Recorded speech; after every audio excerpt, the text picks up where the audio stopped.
The autumn of 1994 seemed like any other in Des Moines, Iowa. Crisp air, changing leaves, and the comforting rhythm of Midwestern life. But on October 25th, that tranquility was shattered by a crime so brutal it would forever change how Iowa viewed juvenile justice. 14-year-old Kristina Fetters had been placed at Orchard Place, a residential treatment facility for children with behavioral and mental health issues. That morning, she and her roommate, Jeannie Fox, executed an escape plan. But this wasn't merely a teenage adventure. Fetters had been planning something sinister for weeks.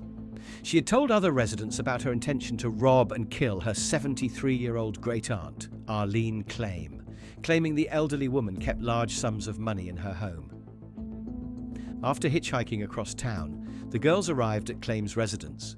They hid outside, waiting for visitors to leave, their teenage laughter masking deadly intentions. Once inside, Fetters engaged her aunt in conversation before launching a vicious attack, striking the elderly woman from behind with a kettle, then a frying pan. When Claim cried out for help, Fetters attempted to slit her throat with a paring knife, before ultimately stabbing her in the back with a larger kitchen knife. The crime scene was one of unimaginable brutality, a beloved family member slaughtered by a child she had welcomed into her home. As Claim lay dying, Fetters and her accomplice ransacked the house, searching for money and car keys before fleeing the scene.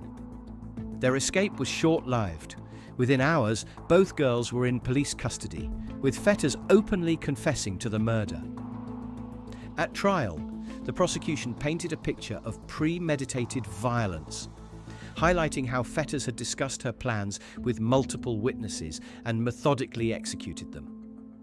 The defense argued that Fetters suffered from mental illness and was incapable of understanding the nature of her actions. Psychiatrists testified on both sides, one claiming Fetters was in a psychotic state during the killing, another asserting she knew exactly what she was doing and that it was wrong. The jury found Fetters guilty of first-degree murder, making her the youngest female in Iowa history to receive a life sentence without parole. For nearly 2 decades, she remained behind bars until a landmark Supreme Court decision, Miller versus Alabama, forced Iowa to reconsider mandatory life sentences for juveniles.